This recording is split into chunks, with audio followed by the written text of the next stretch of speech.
అసలు మొలతాడు కట్టుకునే ఆచారం వెనుక మర్మం ఏంటి? ఇది ఎప్పుడు మొదలైంది? అలా మొదలైంది? అసలు తాయెత్తు అంటారు.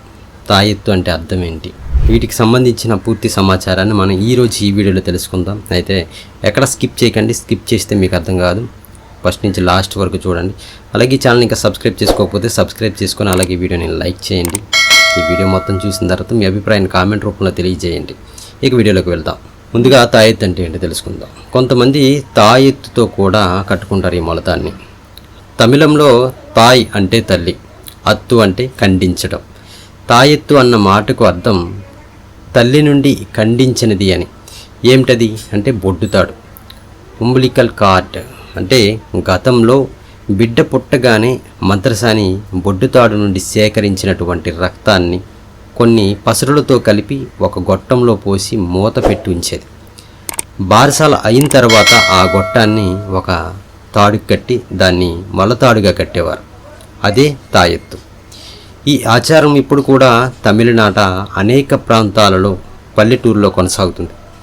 ఎవరికైనా పాము కరిచినా, ఏదైనా పెద్ద జబ్బు చేసినా సిద్ధ వైద్యులు ఈ తాయెత్తులోని రక్తాన్ని తీసి కొన్ని మందులు కలిపి వైద్యం చేసేవారు. ఎప్పుడైనా ఒక వ్యక్తి స్టెమ్ సెల్స్ కావాలి అంటే అతని మొలతాడును తడిమితే సరిపోతుంది. అది దాచడానికి అంతకంటే భద్రమైన ప్రదేశం ఏది? అయితే కాలక్రమంలో ఇలా స్టెమ్ సెల్స్ భద్రపరిచే జ్ఞానం లుప్తమైపోయింది. కేవలం ఆచారం మాత్రం మిగిలింది. తాయెత్తు గొట్టంలో ఏం ఉంచాలో తెలియక రాగిరేకులపై రాసినటువంటి యంత్రాలు వంటివి ఉంచి కట్టడం ప్రారంభించారు. మెల్లగా తాయెత్తు అన్నది మూఢనమ్మకం అన్న నమ్మకం ప్రబలి తాయెత్తును వదిలి కేవలం మొలతాడు మాత్రం కట్టడం ప్రారంభించారు. ఇప్పుడు అది కూడా పోయింది. ఇప్పుడు బొడ్డుతాడు నుండి స్టెమ్ సెల్స్ సేకరించి భద్రపరిచే బ్యాంకులు భారతదేశంలో కూడా ఉన్నాయి. అయితే ఈ ఆధునిక తాయెత్తులను చాలా జాగ్రత్తగా క్రయోజెనిక్ ఉష్ణోగ్రతలతో భద్రపరచాలి.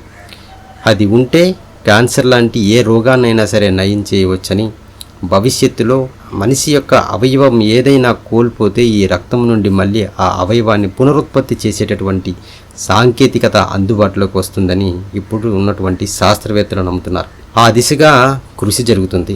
తాయెత్తులో పోసి మొలతాడికి కట్టి ఉంచే సాధారణ ఉష్ణోగ్రత వద్ద ఈ స్టెమ్ సెల్స్ ఎలా బ్రతుకుతాయా? బ్రతకవు.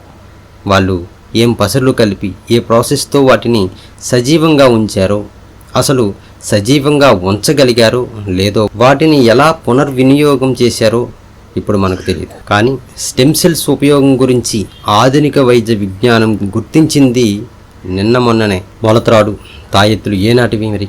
శతాబ్దాలుగా అలా సేకరించిన వారు ఏ భౌతిక ప్రయోజనం లేకుండానే కేవలం మూఢనమ్మకంతో అలా చేశారా? తెలీదు.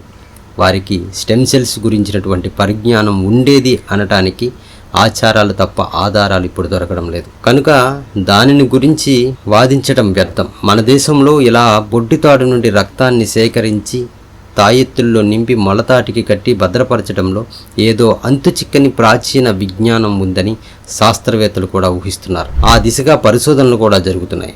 ఇప్పుడు మన ప్రాచీన విజ్ఞానం గురించి మాట్లాడితే అన్ని వేదాల్లోనే ఉన్నాయి అనే వెటకారపు మాటలే ఎదురవుతాయి. కానీ ఓపెన్ మైండ్తో పరిశోధించే వారికి మూఢాచారాలుగా ఇప్పుడు మనకు కనిపిస్తున్నటువంటి ఎన్నో విషయాల్లో అబ్బురుపరిచేటటువంటి సైన్స్ సంగతులు తెలుస్తాయి. ఈ సమాచారాన్ని శ్రీరామ్ లక్ష్మీనారాయణమూర్తి గారి ద్వారా తెలుసుకోవడం జరిగింది. ఈ వీడియో మీకు ఎలా అనిపించింది? మీ అభిప్రాయాన్ని కింద కామెంట్ రూపంలో తెలియజేయండి. వీడియో నచ్చితే ఖచ్చితంగా లైక్ చేయండి.